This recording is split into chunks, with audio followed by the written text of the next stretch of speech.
Alhamdulillah wa syukru ala nikmatillah, asyhadu an la ilaha illallah wahdahu la syarikalah wa asyhadu anna Muhammadan abduhu wa rasuluhu alladzi la nabiyya wa la rasula ba'da.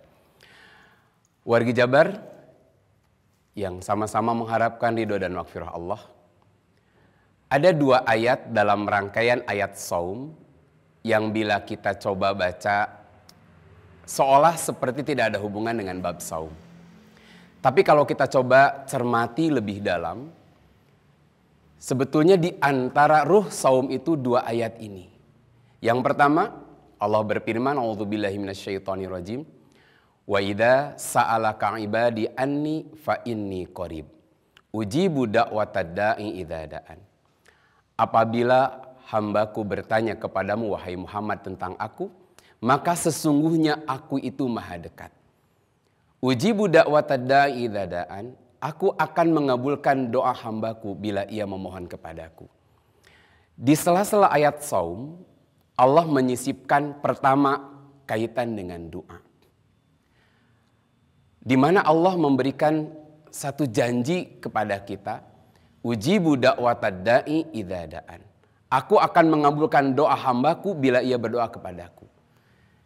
Tapi kemudian Allah melanjutkan dengan kalimat falyastajibuli wal yu'minu bi. Hendaklah dia tunaikan, laksanakan perintahku. Lalu apa hubungan dengan ayat saum? Kita tahu saum bagian dari bagaimana Allah memberikan tugas yang sangat berat bagi orang beriman. Di mana dia harus meninggalkan sesuatu yang memang dia sangat sukai, yaitu makan dan minum. Maka ketika seseorang tunduk patuh pada aturan Allah dengan melaksanakan saum, maka disitulah pintu ijabah Allah buka. Yang kedua dari ayat ini kita bisa memetik satu hikmah atau pelajaran. Di mana ketika satu saat seorang sahabat bernama Sa'ad bin Abi Waqqas meminta kepada Rasulullah, "Ya Rasulullah, sudikah kiranya engkau memohon kepada Allah supaya menjadikan aku bila berdoa kepada Allah, Allah mengijabah." Apa kata Rasul? "Ya Sa'ad atib mat amaka takun mustajabah dakwah." Wahai Sa'ad, pelihara perutmu dari sesuatu yang Allah haramkan, niscaya engkau menjadi orang yang bila berdoa Allah akan mengijabah. Lalu apa hubungan keterangan ini dengan ayat tadi? Kita dapat pelajaran, bukankah ketika orang sedang saum, jangankan yang haram, yang halal saja dia tinggalkan karena ketundukan kepatuhan kepada Allah. Maka ketundukan kepatuhan dia kepada Allah menjaga perutnya dari masuknya yang haram, Allah buka pintu ijabah. Maka pantas Rasulullah kemudian bersabda, di antara tiga orang yang doa mereka tidak akan ditolak oleh Allah adalah da'watus shaimi hatta yuftira. Doa orang yang saum hingga ia berbuka. Lalu yang unik dari rangkaian ayat saum, di ayat 188, Allah menutup dengan ayat wala ta'kulu amwalakum bainakum bil batil. Seolah-olah ayat ini gak ada hubungan dengan bab saum, tapi justru ini hikmah terbesar dari bab saum. Di mana Allah memerintahkan, janganlah kamu memakan harta di antara kamu dengan cara yang batil.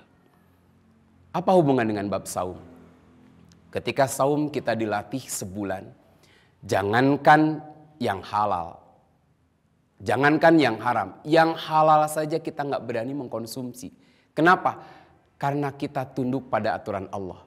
Yang kedua pelajaran dari saum, ketika makanan yang halal ada di hadapan kita, halal kita makan, bahkan kesempatan ada, dorongan ada, dia tidak berani memakannya. Bukan karena tidak ingin, tapi dia merasa diri dilihat dan diperhatikan oleh Allah. Dan dia khawatir ibadahnya tidak diterima.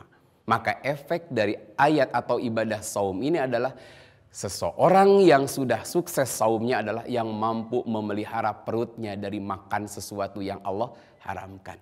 Makanya keluarga Jabar yang sama-sama mengharap ridho dan maghfirah Allah, tanda sukses orang saum bukan sekedar tamat menahan makan dan minumnya. Minimal di Indonesia, kalau orang-orang beriman betul-betul menghayati syariat saum ini, sudah tidak akan ada orang yang korupsi. Sudah tidak akan ada orang yang mohon maaf menipu. sudah tidak akan ada orang yang memakan harta rakyat dengan cara yang tidak benar. Kenapa?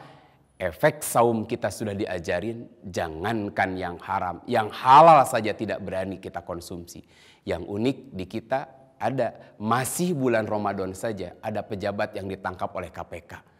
Padahal baru bukber, berarti dia melaksanakan saum. Berarti saum yang dia lakukan, saum yang tidak memiliki makna yang mengantarkan seseorang menjadi pribadi yang bertakwa. Karena saum yang disyariatkan harusnya mendidik seseorang merasa diri dilihat dan diperhatikan oleh Allah sehingga dia tidak berani untuk melanggar aturan Allah. Semoga saum yang kita lakukan di tahun ini menjadi saum yang terbaik, yang punya kekuatan menjaga diri kita dari hal-hal yang Allah tidak sukai. Dan mudah-mudahan hasil dari saum Ramadan kita menjadi pribadi yang bertakwa, yang merasa senantiasa diri dilihat dan diperhatikan oleh Allah. Balasan yang bertakwa hanya satu, mereka kelak akan dimasukkan ke dalam surga yang penuh kenikmatan. Demikian yang bisa disampaikan. Semoga apa yang disampaikan ada guna dan manfaatnya. Aqulu qouli hadza wa astaghfiru li wa lakum. Assalamualaikum warahmatullahi wabarakatuh.